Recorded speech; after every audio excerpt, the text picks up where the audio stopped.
आजची ट्रिक पाहूया. आजची ट्रिक काय ते आपण बघणार आहोत. बघा आता स्कॉलरशिप परीक्षा जवळ येत आहे आणि स्कॉलरशिप परीक्षा जवळ आली तर आपल्याला ट्रिक्स लागणारच आहेत. मग ह्या ट्रिक्स कशा आहेत? सोप्या सोप्या ट्रिक्स आहेत. तर आजची ट्रिक काय ते आता आपण बघणार आहोत. Multiplication trick. आता मल्टिप्लिकेशन ट्रिक कशा करायची? आपण मल्टिप्लिकेशनच्या वेगवेगळ्या ट्रिक्स बघितल्यात. आता मल्टिप्लिकेशन म्हणजे गुणाकार करताना बऱ्याच वेळेस काय मुलांना प्रॉब्लेम येतो, कारण गुणाकार करताना काय होतं, कधी कोणाची बेरीज चुकते, कोणाची वजाबाकी चुकते, कोणाच काय होतं. हे बेरीज करताना जे मुलाची चूक होते ती चूक होऊ नये म्हणून छोटे छोटे ट्रिक्स आहेत. आता हे ट्रिक्स कोणती ती आपण आता पहिल्यांदा बघूया. आता हे जे ट्रिक्स आहेत हे ट्रिक्स जे आहेत ह्या 51 चे आहेत. किती आहेत आता? 51. म्हणजे ज्याच्या 51 ने जर कुणाला मल्टिप्लिकेशन करायचं असेल तर तेव्हा कोणती ट्रिक वापरायची त्यासाठी हे आपण बघणार आहोत. हा ठीक आहे. तर आपण बघूया की कशा प्रकारे आपण आता करणार आहोत ते आपण आता बघूया. आता पहिल्या गणित बघा काय 24 into 51. मग असं दिलं असेल तर काही जास्त डोकं लावायची गरज नाही. हा जो वरचा नंबर आहे त्याचं काय करायचं आपल्याला हाफ करायचं. हाफ करायचं म्हणजे अर्ध करायचंय. आता 24 हाफ काय येणार आहे? 12 येणार. काय येणार आहे? 12. हे लिहून घ्या. त्यानंतर हा जो 24 नंबर आहे तो आहे तसं लिहून घ्या. म्हणजे तुमचं उत्तर रेडी.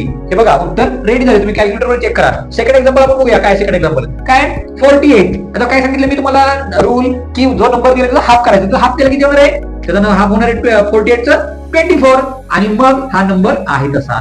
उत्तर चेक करून पहा तुम्ही. नेक्स्ट काय 68. आता 68 आहे म्हटल्यानंतर 6 चा काय होतं? 3 होतं. 8 चा काय होतं? 4 होतं. हा नंबर आहे तसं लिहून घ्या. तुमचं उत्तर रेडी. नेक्स्ट बघा आता चौथं एक्झाम्पल काय आहे ते आपण बघूया. काय 34 into 51. आता काय करायचंय? ह्या दोघांचा हाफ किती होते? 17 आणि हा 34 आहे तसा. म्हणजे बघा उत्तर तुमचं रेडी. आता हे जे एक्झाम्पल आहे हे तुमच्यासाठी आहे. तुम्ही हे सॉल्व्ह करायचं आहे. मी कमेंट मध्ये सांगायचं आहे. आता हे 2 डिजिट आलं. 2 डिजिटचं आपण बघितलं की आपल्याला सहज जमलं. पण आता 3 डिजिटचं थोडी पद्धत वेगळी आहे. आता 3 डिजिट आपण समजा एक्झाम्पल बघूया की 3 डिजिटला जर 51 ने जर मल्टिप्लिकेशन केलं तर कसं करायचं ते आता आपण बघणार आहोत. आता बघा मी तुम्हाला सांगितलं मगाशी काय करायचं आपल्याला हाफ करायचंय. मग आपण काय करणार आहे? हाफ नंबर जो आहे तो आहे तसा करायचा आहे. मग काय 112 चा हाफ. आता 112 चा हाफ काय होणार आहे बघा. आता 112 म्हणजे काय आहे? त्या ठिकाणी 112 चा जर हाफ आपण केलं तर आता या ठिकाणी 56 होणार आहे. ठीक आहे. आता 112 चा हाफ काय होणार आहे? 56 होणार आहे. मग मी तुम्हाला सांगितलं आहे तसा नंबर लिहायचा, पण इथं थोडी पद्धत वेगळी आहे. थोडं इथं काय वेगळं आहे. आता ह्या ठिकाणी हा जो नंबर आहे तो इथं पुढे लिहायचा नाही. हा जो शेवटचा डिजिट आहे तिथून स्टार्ट करा 112. ओके. हा 2 इथं आहे तसा, हा 1 इथं आहे तसा.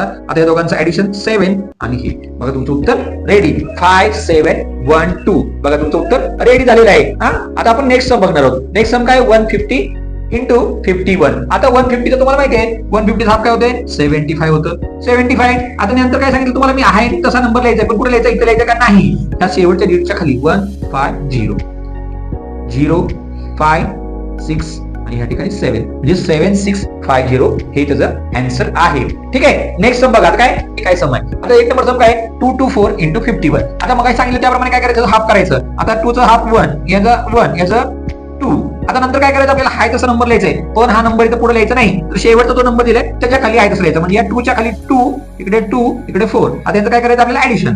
4 लिहिलं, इकडं 2 लिहिलं, इकडं 4 लिहिलं, इकडं 1 लिहिलं, इकडं 1 लिहिलं, म्हणजे 11,424 हे त्याचा आन्सर झालेला आहे. नेक्स्ट सम काय बघा 124 into 51. आता काय करायचं तुम्हाला सांगितलं त्याप्रमाणे तुम्ही काय करायचं आहे? ह्याचं सुद्धा हाफ करायचं आहे. आता ह्याचं हाफ किती होणार आहे? ह्याचा हाफ होणार आहे 12 चं 6 आणि ह्याचं 262. त्यानंतर काय करायचं आपल्याला? हे आहे तसं लिहायचं, पण कसं लिहायचं? ह्याच्या खाली 1 2 4. आता हे ऍडिशन हे 4 आहे तसं, 2 ह्या ठिकाणी आहे तसं, 3 आणि इकडं 6. बघा आता हे झालेलं आहे. आता शेवटचा क्वेश्चन आहे 250 into 51. ह्याला काय करायचं? तुम्ही सॉल्व्ह करायचं आहे आणि याचं उत्तर कमेंट मध्ये सांगायचं. बघा वर एक आहे 56 into 51 आणि 250 into 51. आता हे काय करायचे? हे दोन्ही सम्स काय करायचे? सॉल्व्ह करायचे आहेत आणि सॉल्व्ह केल्यानंतर तुम्ही याचं उत्तर कमेंट मध्ये द्यायचं आहे. व्हिडिओ कसा वाटला नक्की सांगा. व्हिडिओ आवडला असेल व्हिडिओ शेअर करा. ज्यांनी आतापर्यंत चॅनल सबस्क्राईब नाही केलं त्यांनी लगेच आमच्या चॅनलला सबस्क्राईब करा. तुम्ही तुम्हाला छान छान व्हिडिओ पाहायला मिळतील आणि तुमचं मॅथ्स अजून पक्का होणार आहे.